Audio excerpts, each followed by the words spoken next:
আসসালামু আলাইকুম। এটেন বাংলা সংবাদে সবাইকে স্বাগত জানাচ্ছি আমি অনামিকা হাসান পুনম। শুরুতে বিআরবি কেবলস সংবাদ শিরোনাম। রাশিয়া ইউক্রেন যুদ্ধ পরিস্থিতির সাথে বাংলাদেশকে তুলনা করে ভারতের প্রতিরক্ষা মন্ত্রীর বক্তব্যে বিস্মিত ঢাকা, তীব্র প্রতিক্রিয়া জানালেন পররাষ্ট্র উপদেষ্টা।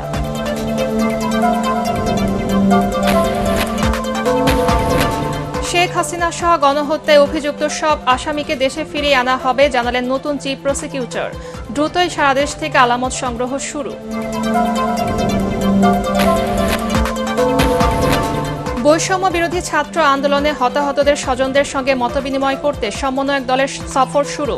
মুন্সিগঞ্জের 6 পরিবারের সাথে মত বিনিময়।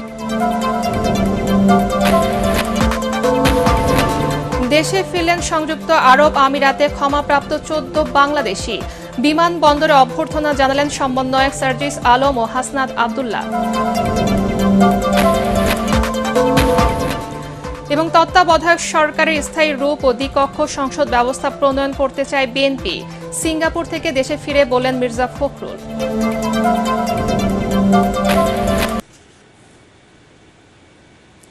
শুনছিলেন বিআরবি কেবল সংবাদ শিরোনাম। এবারে বিস্তারিত। রাশিয়া ইউক্রেন পরিস্থিতির সাথে বাংলাদেশকে তুলনা করে ভারতের সশস্ত্র বাহিনী প্রস্তুত রাখা নিয়ে দেশটির প্রতিরক্ষা মন্ত্রীর বক্তব্যে বিস্মিত ঢাকা। সাংবাদিকদের প্রশ্নের জবাবে এমন প্রতিক্রিয়া জানান পররাষ্ট্র উপদেষ্টা তৌহিদ হোসেন।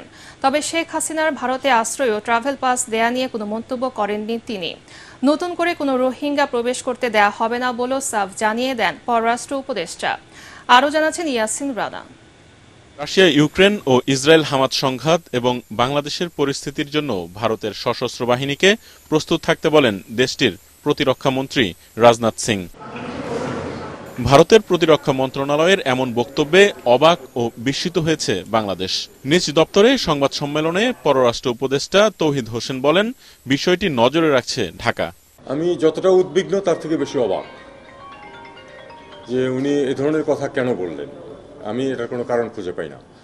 আমি কোনো অবস্থাতেই মনে করি না যে ভারতের সাথে আমাদের কোনো যুদ্ধবিগ্রহ হওয়ার সম্ভাবনা আছে। উনি এটা কি তার নিজের দেশের কনজামশনের জন্য বলেছেন কিনা সেটা আমাদের বুঝতে হবে। আর উনি যেভাবে বলেছেন এটা বিটিং অ্যারাউন্ড দ্য বুশ অনেকটা, কারণ ইউক্রাইনের যুদ্ধের কারণে তো ভারতের যুদ্ধ প্রস্তুতির আমি কোনো প্রয়োজন দেখি না, বা হামাসের সাথে যে সমস্যা হচ্ছে তাতে করেই বা ভারতের অন্ততপক্ষে এখানে কি সম্পর্ক। আর এর সাথে ইউক্রেন এবং হামাসের সাথে বাংলাদেশ কী করে তুলনীয় হয় এটাও আমার বোধগম্যতার বাইরে। আমি কোনো নিজার্ক রিয়াকশন দেখাতে চাই না। আমরা অবশ্যই এটা দেখব যে উনি কেন এরকম কথা বলেছেন। শেখ হাসিনার ভারতে আশ্রয় ও ট্রাভেল পাস দেয়া নিয়ে কোনো মন্তব্য করেননি তিনি। এছাড়া যারা রোহিঙ্গাদের প্রবেশ ও আশ্রয় দিতে বলেন তাদেরকে রোহিঙ্গা নিয়ে যেতে বলেন পররাষ্ট্র উপদেষ্টা। খুব স্পষ্টভাবে বলেছি যে আমরা আর একজন রোহিঙ্গাকে আশ্রয় দিতে রাজি না, কিন্তু কিছু ঢুকে যাচ্ছে এটা আমরা জানি। সেটাকে আমরা যতটুকু পারা যায় ঠেকানোর চেষ্টা করছি। বিজিবি যেটা করছে সেটা হলো যে প্রতিদিনই কিন্তু পুশব্যাক করছে, যাদেরকে আমরা ধরতে পারছি। ইউএনএইচসিআর চায় যে আমরা তাদেরকে আশ্রয় দিই, কিন্তু আমরা তাদের কাছে স্পষ্ট করেছি যে আমাদের যে 12 লাখ রোহিঙ্গাকে আমরা আশ্রয় দিয়েছি, আমরা আমাদের ভূমিকা যতটুকু হওয়া উচিত তার থেকে বেশি পালন করেছি। আমাদের পক্ষে আর সম্ভব না। যারা আমাদেরকে উপদেশ দিতে আসে বা চায় তারা বরং তাদেরকে নিয়ে যাক। জাতিসংঘ সাধারণ অধিবেশন চলাকালে ভারতের প্রধানমন্ত্রী নরেন্দ্র মোদীর সাথে সাইডলাইন বৈঠকের বিষয়টি এখনও নিশ্চিত নয় বলে জানান তৌহিদ হোসেন। ইয়াসিন রানা, এটিএন বাংলা, ঢাকা।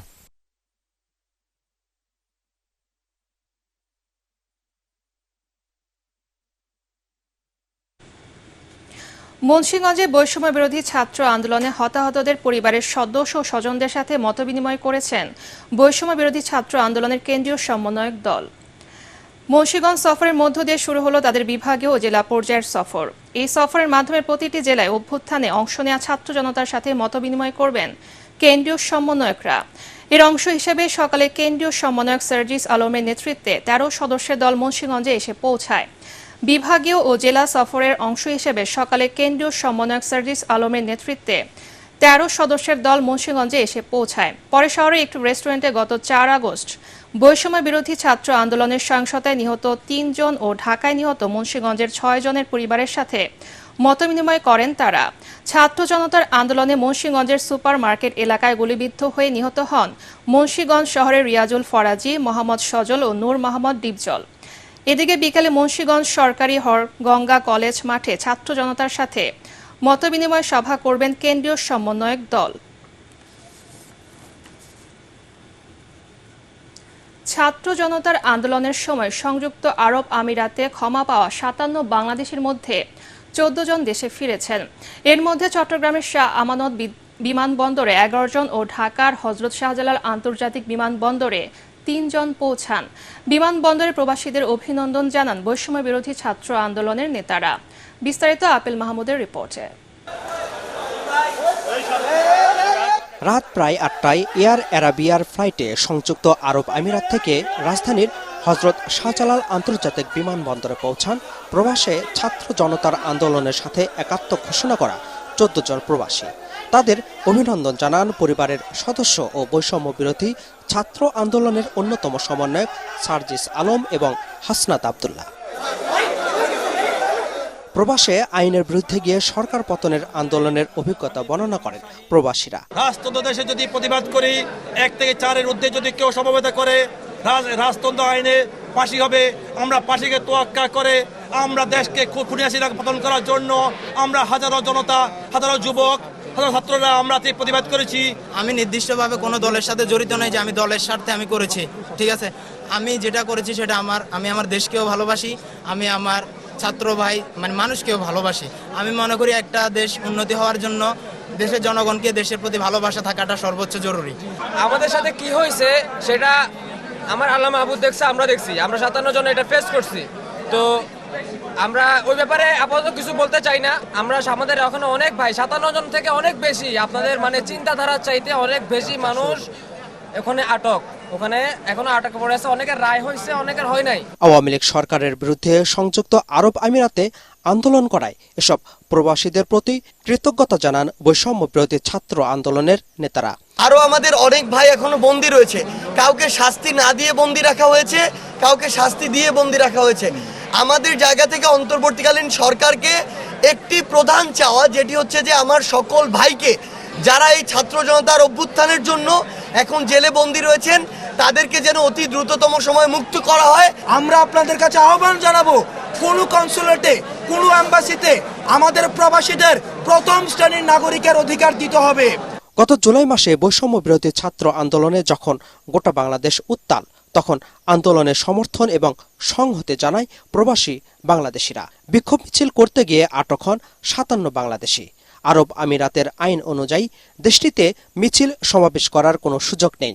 সেজন্য আটক হওয়া এসব বাংলাদেশিকে দেশটির ফেডারেল আদালত ৩ জনকে যাবজ্জীবন, ৫৩ জনকে ১০ বছর এবং বাকি একজনকে ১১ বছরের কারাদণ্ড দেয়। পরে সাজাপ্রাপ্ত এসব বাংলাদেশিদের ক্ষমা করেন দেশটির president Sheikh Mohamed bin Zayed Al Nahyan. Apel Mahmud, ATN Bangla, Dhaka. July আগস্টে সংগঠিত গণহত্যার সকল আলামত সংগ্রহ করা এখন প্রধান চ্যালেঞ্জ বলে মনে করেন আন্তর্জাতিক অপরাধ ট্রাইব্যুনালের নতুন চিফ প্রসিকিউটর তাজুল ইসলাম। সকালে ট্রাইব্যুনালে যোগ দিয়ে সাংবাদিকদের তিনি এই কথা জানান। তিনি বলেন, গণহত্যার দায়ে প্রধান অভিযুক্ত সাবেক প্রধানমন্ত্রী শেখ হাসিনা সহ বিদেশে পালিয়ে যাওয়া সকল আসামিকে দেশে ফিরিয়ে আনার প্রক্রিয়া শুরু করা হবে। আরও জানাচ্ছেন হুমায়ুন চিশতি। গণঅভ্যুত্থানের রাজনৈতিক পট পরিবর্তনের পর আন্তর্জাতিক অপরাধ ট্রাইব্যুনালের তদন্ত সংস্থায় এ পর্যন্ত গণহত্যা সহ মানবতাবিরোধী অপরাধের ১১টি অভিযোগ দায়ের করা হয়েছে। এসব অভিযোগে আসামি করা হয়েছে সাবেক প্রধানমন্ত্রী শেখ হাসিনা ও তার সরকারের মন্ত্রী, এমপি, দলীয় নেতৃবৃন্দ, সিনিয়র সাংবাদিক সহ অনেককেই। এদিকে চেয়ারম্যান সহ ২ বিচারপতি না থাকায় এবং সকল প্রসিকিউটর পদত্যাগ করায় কার্যত অচল আন্তর্জাতিক অপরাধ ট্রাইব্যুনাল। শনিবার চিফ প্রসিকিউটর সহ ৫ জনের প্রসিকিউশন টিম গঠন করে প্রজ্ঞাপন জারি করে সরকার। রোববার কাজে যোগ দিয়ে নতুন চিফ প্রসিকিউটর বলেন, জুলাই আগস্ট গণহত্যায় জড়িত সকলের বিচার নিশ্চিত করা হবে। এমন বিচার করা হবে যাতে সব পক্ষের কাছে তা গ্রহণযোগ্য হয়। তিনি বলেন, তদন্তকালে আসামিদের গ্রেফতার করার আবেদন করা হবে। আসামিরা এখনো সবাই পলাতক এবং প্রধান আসামিগণ অনেকেই দেশত্যাগ করেছেন, দেশত্যাগের চেষ্টায় আছেন। তাদেরকে আওতার মধ্যে নিয়ে আসা, আইনের আওতার মধ্যে নিয়ে আসাটা একটা প্রধান চ্যালেঞ্জ। আর আলামতগুলোর দ্রুততম সময়ের মধ্যে নষ্ট হয়ে যাওয়ার আগে সংরক্ষণ করাটা, এই দুটো আমরা চ্যালেঞ্জ মনে করি। এই অপরাধগুলোর মাত্রা এতটাই ভয়াবহ যে তদন্তকালীন সময়ে তাদের আসামি যারা হবেন তাদের গ্রেপ্তার করার প্রয়োজন হবে। নিশ্চয়ই আমরা এই পারপিট্রেটরদের গ্রেপ্তার চাইব। চিফ প্রসিকিউটর বলেন, অতি দ্রুত ট্রাইব্যুনালের বিচারপতি নিয়োগ দেওয়া হবে। এক্ষেত্রে যাদের নিরপেক্ষ অবস্থান রয়েছে তাদের বিচারক হিসেবে নিয়োগ দেওয়া নিশ্চিত করা হবে। সরকারের পক্ষ থেকে এই নিয়োগগুলো দেওয়া হবে এবং আমরা খুব দ্রুততম সময়ের মধ্যেই ফুল সুইং আমাদের তৎপরতা শুরু হয়ে যাবে।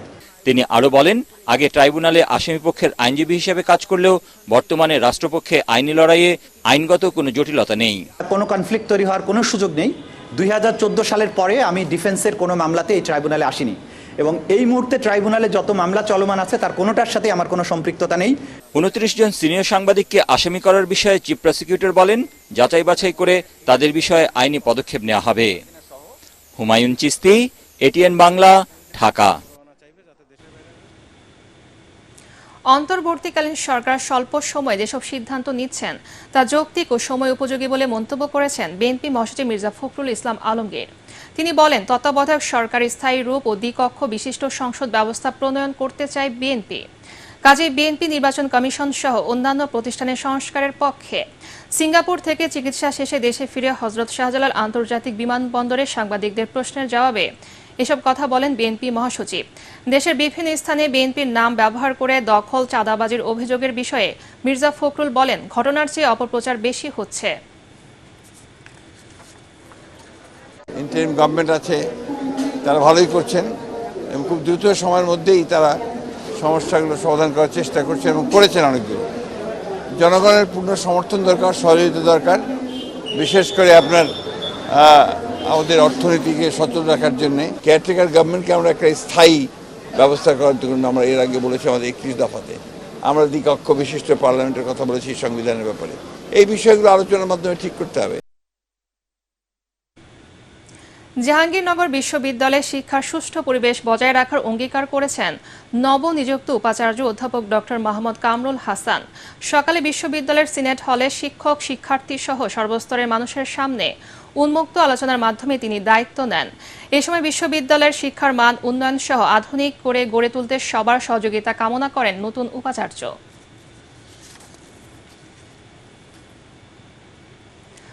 নতুন বাংলাদেশে মানুষ পরিপূর্ণভাবে গণতন্ত্র ফিরে পেতে চায়। সেই আকাঙ্ক্ষাকে পরাজিত শক্তি যাতে বাধাগ্রস্ত করতে না পারে সেই বিষয়কে সবাইকে সজাগ থাকার আহ্বান জানিয়েছেন বিএনপি স্থায়ী কমিটির সদস্য আমির খসরু মাহমুদ চৌধুরী।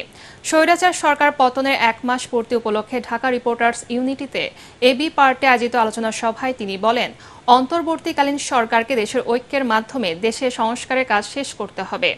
এতে বিভিন্ন রাজনৈতিক দলের নেতারা বলেন, মানুষকে তার মালিকানা ফিরিয়ে দিতে হবে, জনগণই সিদ্ধান্ত নেবে দেশ কিভাবে চলবে। মানবিক রাষ্ট্র, কিন্তু নির্যাসটা একটাই।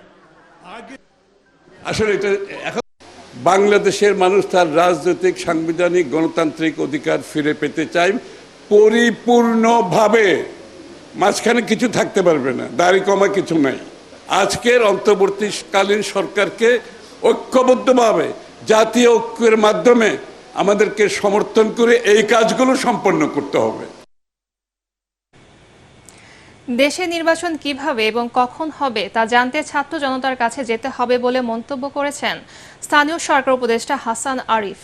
তারা যে সিদ্ধান্ত দেবে অন্তর্বর্তীকালীন সরকার তা বাস্তবায়ন করবে বলে জানান তিনি। সচিবালয় ব্রিফিংয়ে স্থানীয় সরকার উপদেষ্টা আরও বলেন, রাষ্ট্র সংস্কারের কথা বলে প্রথমে প্রয়োজন সংবিধান সংস্কার।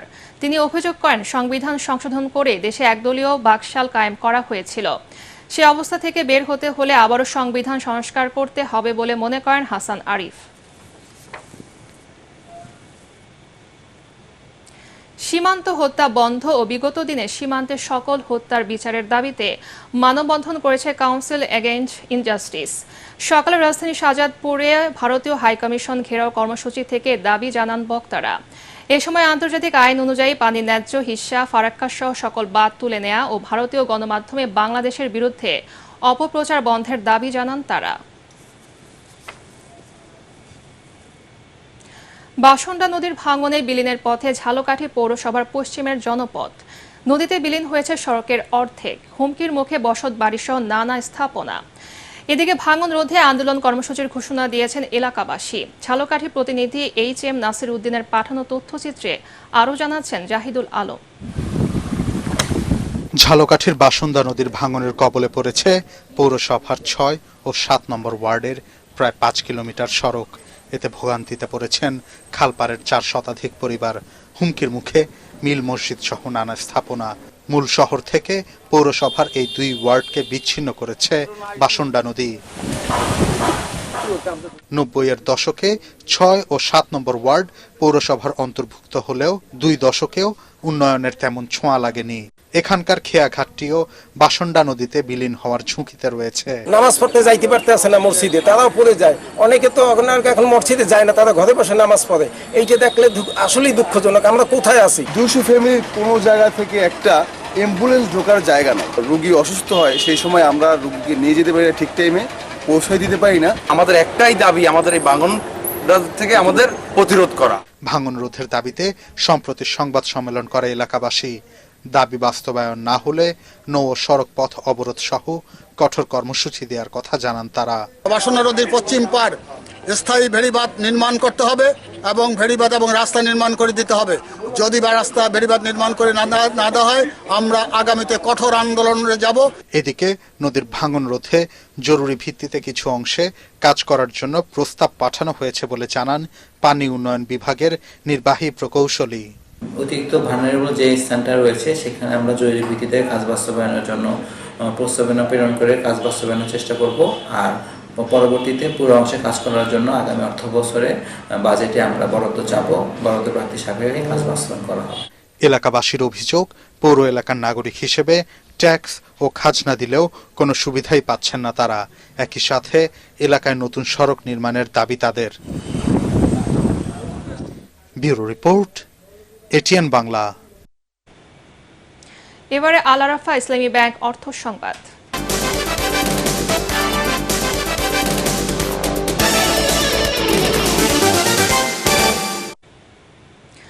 ভোগ্যপণ্য কিংবা মুঠোফোনের মতো জরুরি পণ্যের বেলায় উচ্চ হারের শুল্ক কর আরোপ করা হলেও সংসদ সদস্যদের শুল্কমুক্ত সুবিধায় গাড়ি আমদানির সুযোগ দেয়াকে সম্পূর্ণ অনৈতিক ও বৈষম্যমূলক বলে মনে করছেন সুশীল সমাজের প্রতিনিধিরা। এই সুবিধার অপব্যবহার রোধে কার্যকর পদক্ষেপ ও বৈষম্যমূলক নীতি সংস্কারে কার্যকর ব্যবস্থা নেওয়ার দাবি তাদের। চট্টগ্রাম থেকে আরও জানাচ্ছেন সৈয়দ তামিম মাহমুদ। শুল্কমুক্ত সুবিধায় গাড়ি আনার সুযোগ দেয়া শুরু হয় এরশাদ সরকারের আমলে। পরবর্তী সময়ে বিএনপি ও আওয়ামী লীগ ক্ষমতায় আসলেও বন্ধ হয়নি এই সুবিধা। 1991 থেকে 2006 সাল পর্যন্ত সংসদ সদস্যরা শুল্কমুক্ত সুবিধায় গাড়ি আমদানি করেন 787টি। কাস্টমস থেকে পাওয়া তথ্যে দেখা যায় 2009 থেকে 2023 সাল পর্যন্ত শুল্কমুক্ত সুবিধায় আনা হয়েছে অন্তত 576টি গাড়ি। এসব গাড়ি থেকে সংসদ সদস্যরা শুল্ক ছাড় পেয়েছেন প্রায় 3,500 কোটি টাকা। সবশেষ দ্বাদশ সংসদ নির্বাচনের পর 51 জন সংসদ সদস্য শুল্কমুক্ত সুবিধায় গাড়ি আমদানির উদ্যোগ নিয়ে খুলেছিলেন ঋণপত্র, যার মধ্যে 10 জনের গাড়ি এরই মধ্যে দেশে এসে পৌঁছালো তা খালাস করতে সমর্থ হন 6 জন। এদের মধ্যে সবচেয়ে দামি গাড়িটি এনেছেন সৈয়দ সায়েদুল হক, যার বাজার মূল্য 12 কোটি টাকা। এমপি হওয়া মানে সেই জনগণের কাজ করবে, জনগণের জন্য কাজ করবে। তার কাজ হচ্ছে আইন তৈরি করা। এটা গণতন্ত্র উপযোগী, সুশাসন উপযোগী আইন তৈরি করা, দুর্নীতিমুক্ত দেশ করার জন্য। সেখানে নিজেই এটার সুযোগ নেওয়াটা কোনোভাবেই উচিত না। এদিকে এসব গাড়ি নিয়ে বিপাকে পড়েছে চট্টগ্রাম বন্দর ও কাস্টমস কর্তৃপক্ষ। এই গাড়িগুলোর বিষয়ে করণীয় কি এটা জানতে চাই। আমরা জাতীয় রাজস্ব বোর্ড বড় একটা চিঠি দিয়েছি। জাতীয় রাজস্ব বোর্ড থেকে আমাদেরকে যে নির্দেশনা দিবে সেই নির্দেশনা যে আমরা পরবর্তী কার্যক্রম গ্রহণ করব। সম্প্রতি এনবিআর থেকে একটা সিদ্ধান্ত হয়েছে এ সকল গাড়িগুলা নিলামে বিক্রি হবে। তো সেই হিসেবে চট্টগ্রাম বন্দর থেকে আমরা যা যা আমাদের নির্দেশনা অনুযায়ী সাপোর্ট দিতে হয় সেটা আমরা করে যাব। এদিকে এসব গাড়ি ফেলে না রেখে সহজ শর্তে বিক্রির কথা বলছেন গাড়ি আমদানিকারকরা। সৈয়দ তামিম মাহমুদ, এটিএন বাংলা, চট্টগ্রাম। এবারে আন্তর্জাতিক সংবাদ।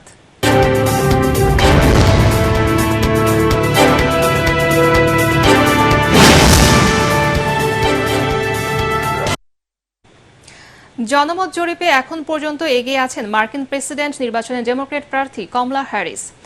দ্য গার্ডিয়ানের তথ্য অনুযায়ী 5 সেপ্টেম্বর পর্যন্ত জাতীয় গড়ে কমলার সমর্থন 47.5% আর ট্রাম্পের সমর্থন 43.9%। তবে দোদুল্যমান অঙ্গরাজ্যগুলোতে এখনও দুজনের মধ্যে হাড্ডাহাড্ডি লড়াই চলছে। এবিসির আয়োজনে স্থানীয় সময় আগামী মঙ্গলবার রিপাবলিকান প্রার্থী ডোনাল্ড ট্রাম্পের সাথে তার গুরুত্বপূর্ণ টেলিভিশন বিতর্ক অনুষ্ঠিত হবে। এটি হবে পেনসিলভেনিয়া অঙ্গরাজ্যের ফিলাডেলফিয়া শহরে। এর আগে জাতীয় জরিপে জনসমর্থনে ট্রাম্পের চেয়ে এগিয়ে থাকলেন কমলা। নিজ দলের প্রার্থী ট্রাম্পের বদলে যুক্তরাষ্ট্রের সাবেক ভাইস প্রেসিডেন্ট ও রিপাবলিকান নেতা ডিক চেনি নির্বাচনে ডেমোক্রেটিক প্রার্থী কমলা হ্যারিসকে ভোট দেওয়ার ঘোষণা দিয়েছেন। তৃতীয়বারের মতো ওটিটি প্ল্যাটফর্মে মুক্তি পাওয়া কন্টেন্ট ও নির্মাতাদের পুরস্কৃত করতে যাচ্ছে ইংরেজি দৈনিক daily star. Blenders choice the daily star OTT and digital content awards 2023 সম্পর্কে বিস্তারিত তুলে ধরতে রাজধানী ডেইলি স্টার মিলনায়তনে সংবাদ সম্মেলনের আয়োজন করা হয়। আয়োজকরা জানান, সেরা ওয়েব সিরিজ, সেরা চলচ্চিত্র, সেরা পরিচালক, সেরা অভিনয় শিল্পী সহ মোট 30টি বিভাগে এই পুরস্কার দেওয়া হবে। 1 জানুয়ারি 2023 থেকে 31 ডিসেম্বর 2023 পর্যন্ত মুক্তি পাওয়া সব ওয়েব সিরিজ, ওয়েব ফিল্ম, চলচ্চিত্র সহ ডিজিটাল কন্টেন্ট থেকে শিল্পী ও কলাকুশলীদের বাছাই করে মনোনীত করা হবে। সংবাদ সম্মেলনে উপস্থিত ছিলেন Daily Star head of marketing and sales Imran Qadir, পৃষ্ঠপোষক প্রতিষ্ঠান ইস্পাহানি টি লিমিটেডের মহাব্যবস্থাপক ওমর হান্নান, মিডিয়াকমের প্রধান নির্বাহী কর্মকর্তা অজয় কুমার কুণ্ডু সহ অন্যান্যরা।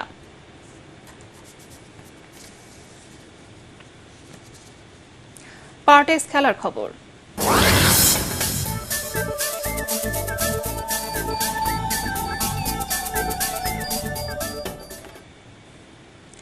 ভারতের বিপক্ষে 2টি টেস্ট ও 3টি টি-20 ম্যাচ সামনে রেখে আজ থেকে আনুষ্ঠানিক অনুশীলন শুরু করেছে বাংলাদেশ ক্রিকেট দল। মিরপুর শেরেবাংলা স্টেডিয়ামে দেশি কোচদের তত্ত্বাবধানে চলে এই অনুশীলন। ছুটি কাটিয়ে 12 সেপ্টেম্বর দলের সাথে যোগ দেবেন বিদেশি কোচিং স্টাফরা। মিরপুরে সেন্টার উইকেটে ও ইনডোরে অনুশীলন করে মুশফিক লিটনরা। ব্যাট বলে দীর্ঘ সময় ঘাম ঝরাতে দেখা যায় তাদেরকে।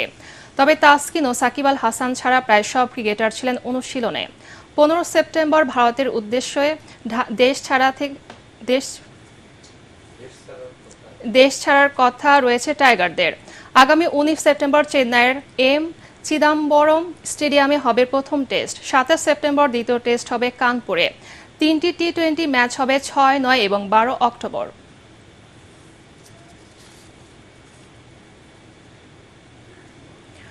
উয়েফা নেশনস লিগে 2-0 গোলে আয়ারল্যান্ডকে হারিয়েছে ইংল্যান্ড। অবশ্য ডাবলিনের আভিভা স্টেডিয়ামের প্রথমার্ধে বেশ দাপটে ফুটবল খেলে ইংল্যান্ডের অন্তর্বর্তীকালীন কোচ লি কার্সলির দল।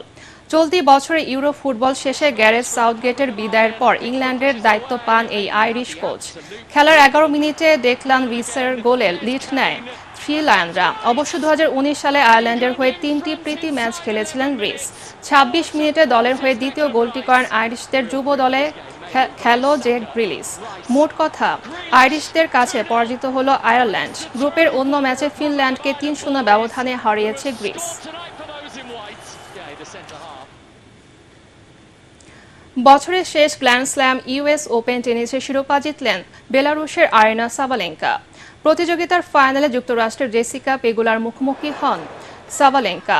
দারুণ ফর্মে ছিলেন দুজন, লড়াইও হয় হাড্ডাহাড্ডি। ফ্লেসিং মিডোতে প্রথম সেট জেতেন সাবালেঙ্কা 7-5 গেমে। দ্বিতীয় সেটে পেগুলা আরও প্রতিদ্বন্দ্বিতা বাড়িয়ে দেন, কিন্তু সেট জেতা হয়নি।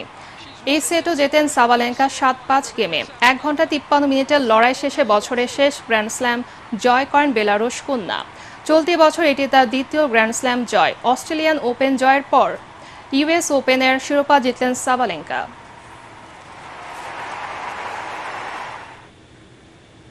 শেষ করার আগে বিআরবি কেবল সংবাদ শিরোনাম আরেকবার।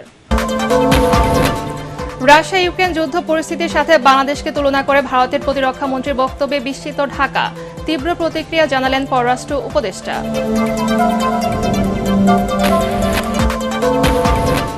শেখ হাসিনা সহ গণহত্যায় অভিযুক্ত সব আসামিকে দেশে ফিরিয়ে আনা হবে, জানালেন আন্তর্জাতিক অপরাধ ট্রাইব্যুনালের নতুন চিফ প্রসিকিউটর তাজুল ইসলাম।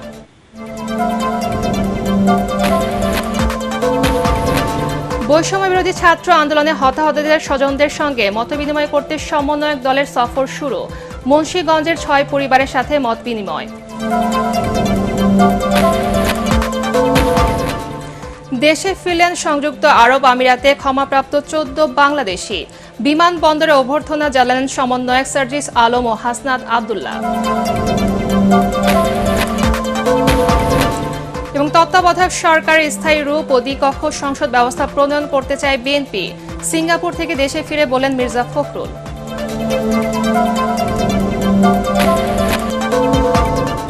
পরবর্তী সংবাদ দেখার আমন্ত্রণ জানিয়ে এখনকার মতো শেষ করছি। এটিএন বাংলার সংবাদ ইউটিউব দেখতে ব্রাউজ করুন youtube.com/ATN Bangla News।